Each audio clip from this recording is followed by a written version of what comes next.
उड़ीसा शहर के छोटे से गांव में माधव दास जी रहते थे। माधव दास जी अकेले रहते थे और भगवान जगन्नाथ जी के भजन किया करते थे और वो हर रोज भगवान जगन्नाथ जी के मंदिर में दर्शन के लिए जाया करते थे। वो सिर्फ जगन्नाथ जी की भक्ति में ही मस्त रहते थे। उन्हें सांसारिक जीवन से कोई मोह माया नहीं थी। एक दिन अचानक माधव दास जी की तबीयत खराब हो गई। उन्हें उल्टी दस्त का रोग हो गया। वो बहुत ही कमजोर हो गए कि उठने बैठने में भी उन्हें समस्या होने लगी। माधव जी अपना कार्य स्वयं करते थे। वो किसी से मदद नहीं लेते थे। जो व्यक्ति उनकी मदद के लिए आता था उनसे कहते थे, मेरे प्रभु, मेरे जगन्नाथ जी स्वयं मेरी रक्षा करेंगे। ऐसे ही कुछ दिन और बीत जाते हैं। माधव जी की तबीयत और खराब हो जाती है। अब तो वो मलमूत्र भी बिस्तर पर त्याग देते थे, परंतु उन्होंने अपनी भक्ति और आस्था जगन्नाथ जी पर से नहीं छोड़ी। इतना बीमार होने के बाद भी वो नियम से जगन्नाथ जी की आराधना किया करते थे। यही दूसरी ओर जगन्नाथ जी अपने भक्त की उन पर आस्था देखकर अत्यंत खुश थे। तभी बलदेव जी जगन्नाथ जी से कहते हैं, हे प्रभु, आपका प्रिय भक्त इतना कष्ट में है, आप उसे दूर क्यों नहीं करते? उसके पूर्व जन्म के कष्ट हैं जो उसे भोगने ही होंगे, पर उसने मेरी इतनी भक्ति की है, इस कारण मैं पृथ्वी लोक पर जाकर उसकी देखभाल करूंगा। तब स्वयं जगन्नाथ जी सेवक के रूप में माधव जी के पास उनकी सेवा करने के लिए जाते हैं। वो माधव जी की बहुत सेवा करते हैं और उनके गंदे वस्त्र भी भगवान जगन्नाथ जी अपने हाथों से स्वयं साफ किया करते थे और उन्हें स्नान भी कराया करते थे। भगवान जगन्नाथ जी की सेवा से जब माधव दास जी स्वस्थ हुए और उन्हें होश आया, तब भगवान जगन्नाथ जी को उनकी सेवा करते देख वो तुरंत पहचान गए, ये मेरे प्रभु ही हैं। देखो माधव, मुझसे भक्तों का कष्ट सहा नहीं जाता, इसी कारण मैं तुम्हारी सेवा करने के लिए स्वयं आया हूँ। और जो पूर्व जन्म के कष्ट तुम्हारे भाग्य में लिखे हुए हैं, वो तो तुम्हें भोगने ही पड़ेंगे। अगर उस कष्ट को इस जन्म में नहीं भोगोगे तो तुम्हें फिर से एक और जन्म लेकर कष्ट भोगना पड़ेगा। मैं नहीं चाहता था कि मेरे भक्त को उसके पूर्व जन्म के कष्टों के कारण अगला जन्म फिर लेना पड़े, इसलिए माधव मैंने तुम्हारी सेवा की। अगर फिर भी तुम कह रहे हो तो मैं अपने भक्त की बात नहीं टाल सकता। अब भी तुम्हारा ये रोग 15 दिन का और शेष है, इसलिए वो 15 दिन का रोग वो मैं ले लेता हूँ। 15 दिन का वो रोग जगन्नाथ प्रभु ने माधव दास से ले लिया। तब से भगवान जगन्नाथ जी 15 दिन के लिए बीमार रहते हैं। तब से आज तक हर वर्ष से यही चलता आ रहा है। ज्येष्ठ पूर्णिमा को भगवान जगन्नाथ जी को ठंडे जल से स्नान कराया जाता है। इस स्नान के बाद भगवान को बुखार आ जाता है। 15 दिनों तक भगवान जगन्नाथ जी को एकांत में एक विशेष कक्ष में रखा जाता है, जहाँ केवल उनके वेधा और निजी सेवक ही उनके दर्शन कर सकते हैं। इस दौरान भगवान जगन्नाथ जी को फल के रस, औषधि एवं दलिये का भोग लगाया जाता है और रोग मुक्त करने के लिए उन्हें काढ़ा भी पिलाया जाता है। भगवान के स्वस्थ होने पर अपने भक्तों से मिलने रथ पर सवार होकर निकलते हैं, जिसे रथ यात्रा कहा जाता है। इस रथ यात्रा में भगवान जगन्नाथ जी के साथ साथ उनके भाई और बहन भगवान बलदेव और देवी सुभद्रा की भी रथ यात्रा निकलती है। रथ यात्रा प्रतिवर्ष आषाढ़ मास के शुक्ल पक्ष की द्वितीय तिथि को निकलती है।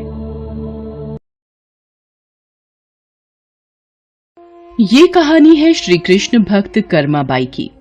सन 1615 में राजस्थान के नागौर जिले के कालवा गांव में जीवन राम डूडी नाम के एक जाट किसान की खुशी का ठिकाना नहीं रहा जब उनके घर एक कन्या ने जन्म लिया। मेरी कर्मा, मेरी बेटी, आज से मैं तुझे कर्माबाई कहकर बुलाऊंगा। जीवन राम भगवान कृष्ण के परम भक्त थे। उनके घर में भगवान कृष्ण का एक मंदिर था। जीवन राम भगवान कृष्ण को भोग लगाने के बाद ही कुछ खाते थे, ये उनका नियम था। कर्माबाई जब थोड़ी बड़ी हुई तो एक दिन, पिताजी, आप हमेशा भगवान कृष्ण को भोजन खिलाने के बाद ही भोजन करते हो। हाँ बेटी कर्मा, जब भगवान कृष्ण भोजन ग्रहण कर लेते हैं उसके पश्चात ही मैं भोजन करता हूँ। पिता से ये सब देखते सीखते कर्माबाई का बचपन बीत रहा था। कुछ वर्षों बाद एक दिन, बेटी कर्मा, मैं कुछ दिनों के लिए तीर्थ यात्रा पर जा रहा हूँ। जी पिताजी, बताइए क्या आज्ञा है? बेटी कर्मा, मेरे पीछे से भगवान कृष्ण की विधि से पूजा करके उन्हें भोग लगाकर भोजन ग्रहण करना। मैं तुम्हें उनकी पूजा विधि बता देता हूँ और घर का भी ध्यान रखना, ठीक है? ठीक है पिताजी, मैं भगवान कृष्ण को भोग लगाकर ही भोजन किया करूंगी। आप निश्चिंत होकर जाइए। जीवन राम कर्माबाई को भगवान कृष्ण की पूजा और घर की देखभाल का कार्य सौंपकर तीर्थ यात्रा पर चले गए। अगले दिन, भगवान कृष्ण को भोग लगाना है, जल्दी से खिचड़ी बना लेती हूँ। हाँ, ये रहा देसी घी और गुड़। लो, तैयार हो गई आपकी खिचड़ी की थाली। मैं ये रख रही हूँ, आपको जब भी भूख लगे आप खा लेना। मैं तब तक घर के काम निपटा लूं। कर्माबाई खिचड़ी की थाली भगवान के आगे रखकर घर के दूसरे कामों में लग जाती है। वो एक दो बार आकर देखती है। उसे लगा कि शायद भगवान को भूख ना हो। थोड़ी देर बाद, पता नहीं भगवान खिचड़ी क्यों नहीं खा रहे हैं। थोड़ा गुड़ और घी ज्यादा कर देती हूँ। ये लो भगवान, अब मैंने इसमें घी और गुड़ ज्यादा कर दिया है, अब तो खा लो। पिताजी आपके भोग की जिम्मेदारी मुझे सौंपकर तीर्थ यात्रा पर गए हैं। अब वो कुछ दिन बाद आएंगे, तब तक आप मेरे हाथ का बना भोजन खा लीजिए। मुझे ज्यादा व्यंजन बनाने नहीं आते। ये खिचड़ी आपके लिए बनाई है, इसे खा लो भगवान। मैं आपसे विनती करती हूँ, ये खिचड़ी खा लो, वरना जब तक आप भोजन नहीं करोगे मैं भी तब तक भूखी रहूंगी। देख लो फिर। कर्माबाई भगवान कृष्ण से नाराज होकर भूखी प्यासी उनके सामने ही बैठी रही। दोपहर से शाम बीत गई। कर्माबाई भगवान के समक्ष भूखी बैठी रही। भगवान कृष्ण ने जब देखा कि कर्माबाई जिद पर अड़ी है, मूर्ति में से आवाज आई, कर्माबाई, कर्माबाई, तुमने पर्दा तो किया ही नहीं। पर्दा करो, तभी मैं भोजन करूंगा। अरे हाँ प्रभु, रुकिए, मैं अभी अपनी चुनरी का पर्दा करती हूँ। आप आराम से खिचड़ी खाओ।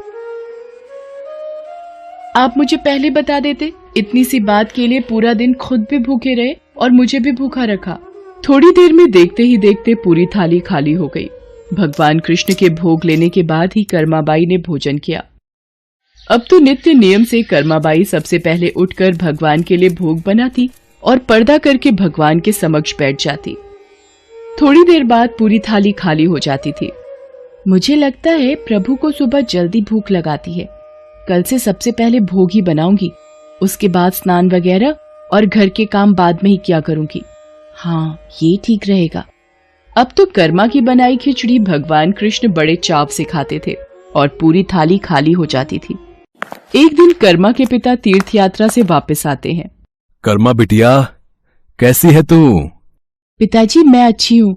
और आपके पीछे पहले दिन तो भगवान ने भोग ग्रहण करने में बहुत नखरे किए, फिर शाम को जाकर खिचड़ी खाई, और अब तो भगवान कृष्ण सुबह सुबह ही मेरी बनाई खिचड़ी खा लेते हैं।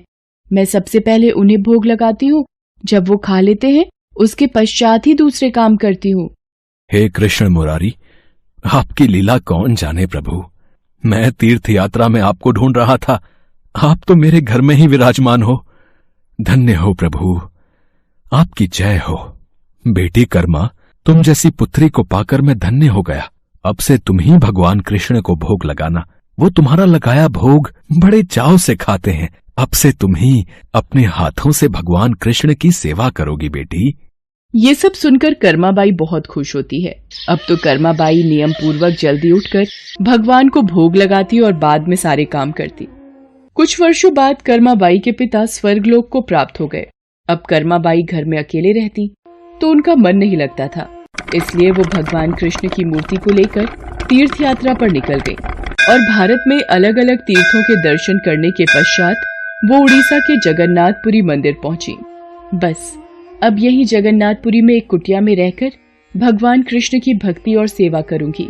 कर्माबाई अपने नियम से सुबह सुबह भगवान कृष्ण को खिचड़ी का भोग लगाती और कुछ ही देर में थाली साफ हो जाती। भगवान बड़े चाव से सारी खिचड़ी खाते। उसके पश्चात कर्माबाई अपने नित्य स्नान ध्यान कार्यों को करती। एक सुबह, माँ, कुछ खाने को मिलेगा? बहुत जोरों की भूख लगी है। हाँ हाँ, आजा बेटा, यहाँ बैठ। मैंने अभी अभी श्री कृष्ण को खिचड़ी का भोग लगाया है। ले खिचड़ी खा बेटा। पसंद आई खिचड़ी तुझे? और दूं? बस माँ, पूरा पेट भर गया, आनंद आ गया तुम्हारे हाथ की खिचड़ी खाकर। माँ, क्या मैं ये स्वादिष्ट खिचड़ी कल भी खाने आ सकता हूँ? कल ही क्यों बेटा, तू रोज मेरे पास खिचड़ी खाने आ जाया कर। कर्माबाई की कुटिया में उस बालक के रूप में स्वयं भगवान जगन्नाथ खिचड़ी खाने पधारे थे और अब रोजाना कर्माबाई जब भगवान कृष्ण को खिचड़ी का भोग लगाती, थोड़ी देर बाद वो बालक भी खिचड़ी खाने आ जाता। एक दिन कर्माबाई, भगवान को बिना स्नान किए भोग लगाना अच्छी बात नहीं।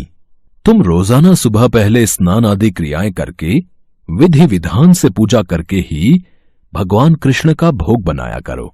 ठीक है बाबा, अब मैं स्नान करके ही प्रभु का भोग बनाया करूंगी। साधु की बात मानकर कर्माबाई अगले दिन से स्नान करके पूजा के पश्चात भोग तैयार करती। इस कार्य में उन्हें बहुत देर हो जाती थी, पर वो बालक तो अपने समय पर ही खिचड़ी खाने आ जाता था। माँ, खिचड़ी दो ना, जल्दी दो, मुझे बहुत भूख लगी है माँ। थोड़ी देर रुक बेटा, अभी देती हूँ। अब तो बालक रूपी भगवान जगन्नाथ जल्दी जल्दी खिचड़ी खाकर बिना हाथ मुंह साफ किए भाग जाते थे। उन्हीं दिनों मंदिर के पुजारी जो काफी समय से मंदिर में सेवा कर रहे थे, ये जगन्नाथ भगवान के मुख पर खिचड़ी कैसे? मंदिर में तो काफी दिनों से खिचड़ी का भोग नहीं लगा, फिर ये भगवान के मुख पर खिचड़ी कैसे? हे प्रभु, ये कैसी लीला है आपकी? भगवान जगन्नाथ पुजारी के सपने में आते हैं। मेरी भक्त कर्माबाई जो जगन्नाथपुरी में ही रहती है, वो बहुत ही प्रेम भाव से सुबह उठकर बाजरे की खिचड़ी का भोग लगाती है।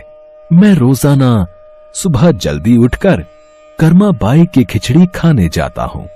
मुझे कर्माबाई के हाथ की खिचड़ी बहुत पसंद है, पर एक साधु ने उसके पास आकर सुबह स्नान और पूजा के बाद विधि विधान से भोग लगाने का बोल दिया है। अब कर्माबाई स्नान और पूजा के बाद भोग लगाकर मुझे खिचड़ी देती हैं। इन सब कार्यों में बहुत देर लग जाती है। मुझे बहुत तेज भूख लगती है। भक्तगण मेरा इंतजार कर रहे होते हैं, इसलिए जल्दी जल्दी खिचड़ी खाकर मैं बिना मुंह हाथ धोए वापस लौट आता हूँ। भगवान जगन्नाथ की अद्भुत बातों को स्वप्न में सुनकर पुरोहित जी हर जगह उस साधु की खोज करवाते हैं और उसे बुलाकर सारी बात बताते हैं। साधु घबरा जाता है और कर्माबाई के पास जाता है। कर्माबाई, तुम श्री कृष्ण भगवान की परम प्रिय भक्त हो। तुम्हारे लिए किसी नियम नीति की कोई आवश्यकता नहीं। तुम अपने अनूठे प्रेम से जिस प्रकार सुबह जल्दी उठकर भोजन बनाती थी, वैसे ही बनाकर भगवान का भोग लगाया करो। ठीक है साधु बाबा, अब मैं पहले की तरह ही सुबह जल्दी भोग बनाया करूंगी। अब कर्माबाई फिर से पहले की तरह भगवान कृष्ण को भोग लगाकर उस बालक को बड़े प्रेम पूर्वक खिचड़ी खाने को देती थी। ये क्रम कई वर्षों तक चला और एक दिन कर्माबाई परलोक सिधार गई। हे प्रभु, हमसे कोई भूल हो गई क्या? आज आपके नैनों से अश्रुधारा कैसी प्रभु? हे भगवान जगन्नाथ, क्या अपराध हुआ हमसे जो अब दुखी हुए प्रभु? उसी रात भगवान जगन्नाथ राजा और पुजारी के स्वप्न में आते हैं और बताते हैं कि उनकी भक्त कर्माबाई इस लोक से विदा होकर भगवान में विलीन हो गई हैं। अब उन्हें सुबह सवेरे बाजरे की खिचड़ी कौन खिलाएगा, यही उन्हें दुख है। अगले दिन पुजारी जी, जो स्वप्न आपने देखा वही स्वप्न मुझे दिखाई दिया। भगवान जगन्नाथ की प्रिय भक्त कर्माबाई अब इस लोक से विदा हो गई है। मैं चाहता हूँ आज से हर सुबह भगवान जगन्नाथ को कर्माबाई के नाम से बनाई बाजरे की खिचड़ी का भोग लगा करेगा, जिससे भगवान को कर्माबाई की कमी न महसूस हो। जी महाराज, अब से ऐसा ही होगा। उस दिन के बाद से कहते हैं कि भगवान जगन्नाथ को हर सुबह बाजरे की खिचड़ी का भोग लगाया जाता है। कर्माबाई के नाम की बाजरे की खिचड़ी के भोग से आज भी इस प्रथा को निभाया जा रहा है।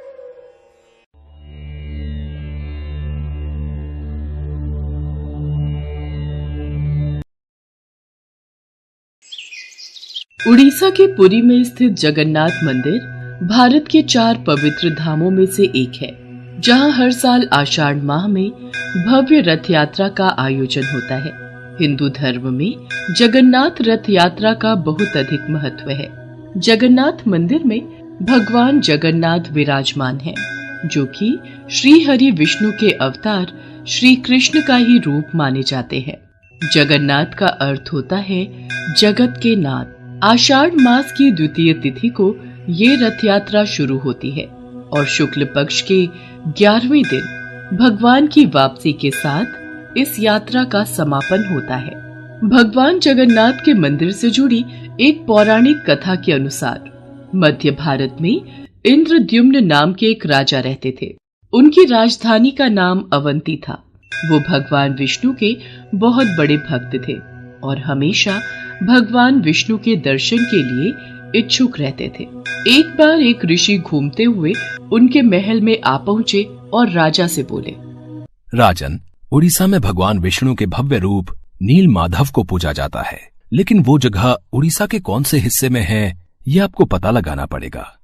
क्या आप सत्य कह रहे हैं ऋषि श्रेष्ठ? ये सुनकर तो मेरा मन भगवान विष्णु के दर्शनों को लालायित हो गया है। राजा इंद्रद्युम्न अत्यंत आनंदित हो उठे और तुरंत महल के मुख्य पुजारी के भाई विद्यापति को आदेश दिया कि वो ओडिशा जाकर नील माधव की खोज करे। राजा के आदेश अनुसार विद्यापति ओडिशा भ्रमण करने निकल पड़े। बड़ी ही लंबी यात्रा के बाद जब विद्यापति ओडिशा पहुंचे, तब उन्हें कुछ गुप्तचरों के माध्यम से पता चलता है कि सबरों के मुखिया विश्ववासु एक गुप्त गुफा के अंदर नील माधव की पूजा करते हैं। विद्यापति विश्वासु के पास गए और बोले, महाशय, कृपा करके आप मुझे देव पूजा का स्थान दिखा दीजिए। मैं विश्वास के साथ यहाँ आया हूँ। नहीं नहीं, मैं तुम्हें उस स्थान पर नहीं ले जा सकता। मुझे माफ करो। अब मैं क्या करूं? यदि ऐसे ही वापस गया तो महाराज को क्या जवाब दूंगा? मुझे कोई और रास्ता ढूंढना होगा। विद्यापति उसी गांव में रुक गया। कुछ ही दिनों में विद्यापति को विश्ववासु की बेटी ललिता से प्यार हो गया और दोनों ने शादी भी कर ली। शादी के कुछ दिन बाद विद्यापति ने अपनी पत्नी से कहा, ललिता, सुनो, क्या तुम नील माधव की सिर्फ एक झलक दिखाने के लिए अपने पिता से कह सकती हो? तुम्हारे पिता तुम्हारी बात नहीं टालेंगे। ठीक है, पिताजी को आने दो, मैं बात कर लूंगी। ललिता अपने पिता से बात करती है। ठीक है, पर मेरी एक शर्त है। विद्यापति मेरे साथ आंखों पर पट्टी बांध कर जाएगा। विद्यापति शर्त मान लेता है, पर वो बड़ी ही चालाकी से अपने साथ कुछ सरसों के दाने ले जाता है और गुप्त गुफा तक पहुंचने के रास्ते को याद रखने के लिए रास्ते में सरसों के दाने गिराते हुए जाता है। गुप्त गुफा में पहुंचने के बाद जब विद्यापति ने नील माधव की दिव्य छवि को देखा, तब वो उन्हें देखता ही रह गया।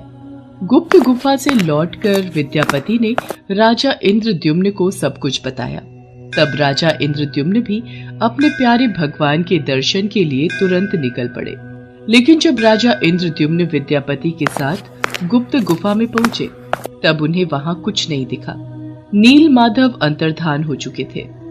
यहाँ पर तो कुछ भी नहीं है। प्रभु कहाँ गए? महाराज, मैंने यही उनके दर्शन किए थे, पर अब वो यहाँ से अंतर्ध्यान हो गए हैं। राजा इंद्रद्युम्न निराश होकर महल में लौट आए। उसी रात उनके सपने में भगवान विष्णु आए और बोले, राजन, तुम पुरी के समुद्र तट पर जाओ। वहाँ तुम्हें एक लकड़ी का लट्ठा मिलेगा जो पानी में तैर रहा होगा। उसे लेकर आओ और उस लकड़ी से मूर्ति का निर्माण करो। राजा इंद्रद्युम्न ने इस संदेश का पालन किया और वो पुरी के समुद्र तट पर पहुंच गए और वहां उन्हें सचमुच एक लकड़ी का लट्ठा पानी में तैरता हुआ दिखाई दिया। लेकिन राजा इंद्रद्युम्न के सेवकों के लाख कोशिशों के बावजूद भी कोई उस लकड़ी के लट्ठे को उठा नहीं पा रहा था। अंत में कबीले के सरदार विश्ववासु की सहायता से उस लकड़ी के लट्ठे को महल में लाया गया, परंतु उस लकड़ी के लट्ठे से कोई भी कारीगर नील माधव की छवि तराश नहीं पा रहे थे। महाराज, हमारे लिए ये कार्य करना असंभव है। हम इस लकड़ी के लट्ठे से कोई भी मूर्ति नहीं तराश पा रहे हैं। हमें क्षमा कीजिए। जब इस काम को करना नामुमकिन हो गया, तब भगवान विष्णु ने फिर से राजा के सपने में दर्शन दिए और कहा, राजन, तुम देवताओं के शिल्पकार विश्वकर्मा की आराधना करो। वो इस कार्य को अवश्य पूरा करेंगे। भगवान विष्णु के कहने पर राजा इंद्रद्युम्न ने देवताओं के शिल्पकार श्री विश्वकर्मा से प्रार्थना की। तब वो सबके समक्ष एक बूढ़े बढ़ई के रूप में प्रकट हुए और राजा इंद्रद्युम्न से बोले, राजन, मैं आपको विश्वास दिलाता हूं कि मैं कुछ ही दिनों में तराश कर मूर्तियां तैयार कर दूंगा, लेकिन मेरी कुछ शर्तें हैं। जी प्रभु, बोलिए, मुझे आपकी सारी शर्तें मंजूर हैं। मैं भगवान श्री विष्णु की मूर्ति को 21 दिनों में बनाकर तैयार कर दूंगा, पर मैं ये कार्य अकेले में एक बंद कक्ष में रहकर करूंगा। अगर किसी ने भी मेरा कार्य पूरा होने से पहले कक्ष के द्वार को खोला तो मैं कार्य को अधूरा छोड़कर चला जाऊंगा। मुझे आपकी सारी शर्तें मंजूर हैं, कृपा करके आप कार्य को आरंभ कीजिए। और फिर भगवान विश्वकर्मा ने कक्ष के द्वार बंद कर लिए और अपने कार्य में लग गए। लोगों को उस कमरे से सिर्फ आरी, छेनी और हथौड़ी इत्यादि की आवाजें सुनाई देती थी। लेकिन 15 दिनों बाद जब रानी गुंडिचा को कमरे से कोई भी आवाज सुनाई नहीं दी, तब वो घबरा गई और राजा इंद्रद्युम्न से बोली, महाराज, जिस कक्ष में मूर्ति बनाने का कार्य चल रहा है वहां से कोई भी आवाज नहीं आ रही है। कहीं वह बूढ़ा कारीगर भूख प्यास के कारण मर तो नहीं गया? आप एक बार कक्ष को खोलकर देख तो लीजिए, कहीं हमारे सिर कोई पाप न लग जाए। पर महारानी, हमें उन्होंने यही शर्त रखी थी कि 21 दिन से पहले उस कक्ष का द्वार न खोला जाए, कहीं कोई अनहोनी हो गई तो? महाराज, ऐसे भी तो हम चिंता में हैं। कक्ष को खोले बिना कुछ पता नहीं चलेगा। रानी गुंडिचा ने राजा इंद्रद्युम्न से कक्ष का द्वार खोलने की जिद की। आखिर में कक्ष के द्वार को खोला गया और राजा इंद्रद्युम्न के ऐसा करते ही वो बूढ़ा कारीगर बने भगवान विश्वकर्मा गायब हो गए और अपने पीछे आधी बनी 3 मूर्ति छोड़ गए। राजा इंद्रद्युम्न को इस बात से बहुत दुख पहुंचता है कि उन्होंने विश्वकर्मा की बात को नहीं माना और शर्त के नियम तोड़ दिए। इसी कारण प्रभु जगन्नाथ के हाथ और पांव आधे बने हुए हैं। राजा इंद्रद्युम्न ने उसी रूप में उन मूर्तियों की स्थापना की जो आज जगन्नाथ मंदिर के नाम से प्रसिद्ध है, जहां श्री कृष्ण भगवान जगन्नाथ के रूप में बड़े भाई बलराम और छोटी बहन सुभद्रा के साथ विराजमान है। प्रभु जगन्नाथ को भी बुखार होता है, उनको भी दवाई दी जाती है। कभी कभी वो ठीक हो जाते हैं, पर कभी कभी नहीं। उनका पुनर्जन्म होता है, जिसे नव कलेवर कहा जाता है, जो हर 8 साल, 12 साल और 19 साल में एक बार होता है। इन दिनों उड़ीसा सरकार पुरी में अंधकार का ऐलान करती है और कुछ खास पुजारी अपनी आंखों पर लाल कपड़ा और हाथों में लाल कपड़ा बांधकर पुरानी मूर्ति से कुछ रहस्यमयी चीज को निकालकर नई मूर्ति में लगा देते हैं, जिसे ब्रह्म पदार्थ कहा जाता है। ब्रह्म जो जीवन का प्रमाण देता है। जैसे प्रत्येक मनुष्य के शरीर में आत्मा होती है, उसी प्रकार प्रभु जगन्नाथ के शरीर में ब्रह्म या परमात्मा रहते हैं। यही कारण है कि प्रभु जगन्नाथ दुनिया के एकमात्र जीवित ठाकुर जी हैं, जो भक्तों की पुकार सुनते हैं, समझते हैं और उनकी इच्छाओं को पूरा करते हैं। श्री जगन्नाथ मंदिर के ऊपर स्थापित लाल ध्वज सदैव हवा की विपरीत दिशा में लहराता है। प्रतिदिन सायकाल मंदिर के ऊपर स्थापित ध्वज को मानव द्वारा उल्टा चढ़कर बदला जाता है। कहा जाता है कि जब श्री कृष्ण की मृत्यु हुई थी, तब एक बहेलिये ने ही उनका अंतिम संस्कार किया था, लेकिन उस वक्त श्री कृष्ण का दिल आग में जला नहीं था, जिस वजह से बहेलिये ने उस हृदय को लकड़ी के गुच्छे में बांधकर समुद्र में प्रवाहित कर दिया था, जो फिर बहते बहते पुरी के समुद्र तट पर पहुंचा और वहां से फिर राजा इंद्रद्युम्न ने उसे प्राप्त कर प्रभु जगन्नाथ की मूर्ति का निर्माण करवाया।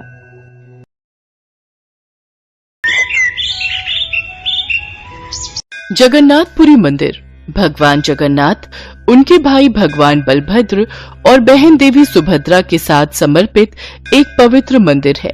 भगवान श्री कृष्ण की अनेक मधुर लीलाएं हैं, जिनका शास्त्रों में वर्णन किया गया है। ऐसी ही जगन्नाथपुरी की एक अद्भुत चमत्कारी लीला करने के कारण भगवान जगन्नाथ को भोजन के बाद पान खिलाने की प्रथा का आरंभ हुआ। हिंदू कथाओं के आधार पर कहते हैं कि जगन्नाथपुरी के सिंह द्वार के पास प्रभुदास नाम के एक पान वाले का घर था। प्रभुदास पान बनाकर बेचते थे। शाम के समय प्रभुदास भगवान जगन्नाथ के मंदिर में दर्शन करने के लिए जाते थे। वो देखते थे कि भगवान जगन्नाथ को प्रतिदिन बहुत से व्यंजन का भोग लगाया जाता है किंतु उन्हें पान का भोग क्यों नहीं लगाया जाता? उनके मन में सदैव यही विचार आता था। प्रभुदास भगवान जगन्नाथ से सदैव प्रार्थना करते हुए इसी बारे में सोचते रहते थे कि न जाने उन्हें प्रभु की सेवा का अवसर कब प्राप्त होगा। एक रात जब प्रभुदास अपनी कुटिया में सोने की तैयारी कर रहे थे, तभी वहां दो सुंदर नौजवान, जिनके घुंघराले बाल थे, कानों में कुंडल थे, उनके वस्त्र चमक रहे थे। इतना सलोना रूप था कि कोई भी उनके दर्शन करके मंत्रमुग्ध हो जाए, ऐसा उनका स्वरूप था। वे दोनों प्रभुदास की कुटिया में आए और उनसे पान खाने के लिए बोले। कई दिनों तक वे दोनों युवक पान खाने प्रभुदास की कुटिया पर आते रहे और प्रभुदास उन्हें पान खिलाते रहे। एक दिन मंदिर के सेवक बलराम दास जी, जो कि भगवान जगन्नाथ के परम भक्त थे, वो मध्य रात्रि के समय मंदिर के उसी सिंह द्वार के पास प्रभु नाम का भजन करते हुए टहल रहे थे। तभी उनकी नजर उन दो नौजवानों पर पड़ गई। अरे, ये दो नौजवान कौन हैं जो इतनी रात में प्रभुदास की कुटिया से निकल रहे हैं? इन्हें पहले तो मंदिर के आसपास नहीं देखा। उस दिन तो बलराम दास ने इस ओर ध्यान नहीं दिया, पर अब तो रोजाना ही बलराम दास की नजर उन पर पड़ने लगी। अब उन्होंने पूछना ही उचित समझा और प्रभुदास की कुटिया में गए और उन नौजवान युवकों के आने के बारे में पूछा। तब उन्हें पता चला कि प्रभुदास तो उन्हें बिना दाम के ही रोजाना पान दे रहे हैं। बलराम दास जी, इसका कारण तो मुझे भी नहीं पता। न जाने उनके सलोने रूप में ऐसी क्या बात है कि मैं उनसे अपनी नजरें हटा ही नहीं पाता, और उनके मनमोहक रूप को देखकर मैं उसमें खो जाता हूं और उनसे दाम लेना भूल जाता हूं। और इतनी देर में वो दोनों युवक कब गायब हो जाते हैं, मुझे इस बात का आभास ही नहीं होता। बलराम दास प्रभुदास की बातों को सुनकर हैरान रह गए और बोले, अरे प्रभुदास, तुम्हारी बातों को सुनकर मैं हैरान हूं। इतने दिनों से तुम उन युवकों को पान खिला रहे हो और उसके बदले दाम भी नहीं लेते हो। ये तो मैं पहली बार सुन रहा हूं कि दुकानदार अपना सामान बिना दाम लिए ही किसी अनजान को दे रहा है। ऐसे में तो तुम्हारा कितना नुकसान हो जाएगा प्रभुदास। कह तो आप ठीक रहे हैं बलराम दास जी, मैंने तो इस बारे में सोचा ही नहीं। अब मैं क्या करूं? करना क्या है?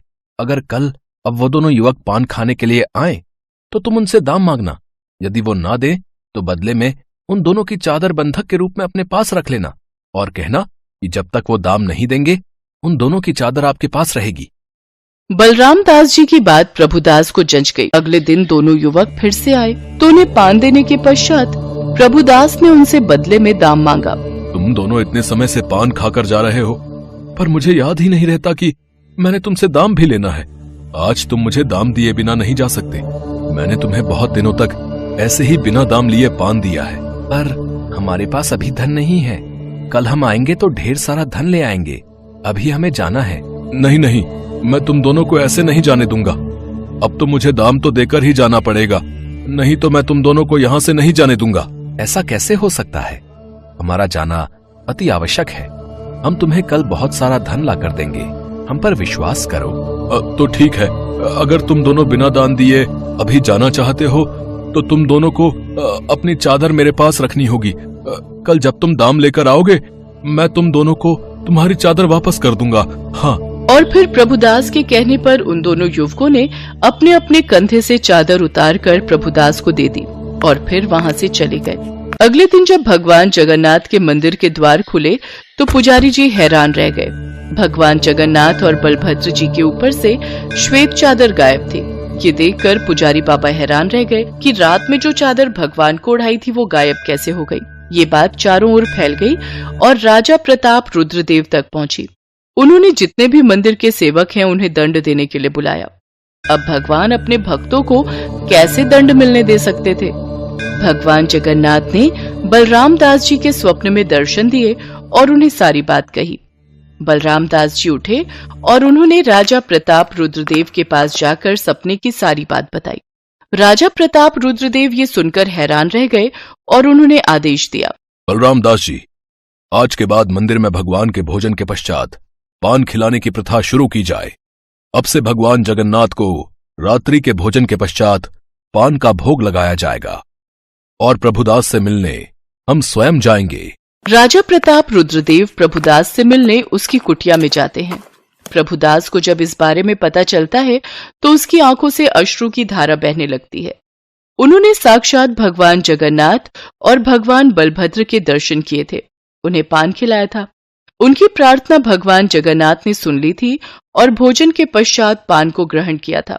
इसके पश्चात भक्त प्रभुदास स्वयं भगवान जगन्नाथ और भगवान बलभद्र को वो चादर उड़ाने जाते हैं। सब लोग प्रभुदास की भक्ति देखकर हैरान रह जाते हैं कि उन्होंने कितने अच्छे कर्म किए जो उन्हें साक्षात भगवान के दर्शन हुए।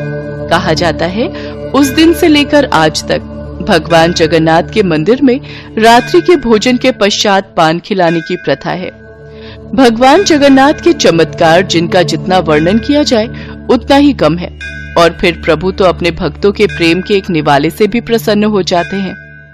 कहते हैं भक्त यदि प्रेम पूर्वक प्रार्थना करता है तो ईश्वर तक वह प्रार्थना अवश्य पहुंचती है।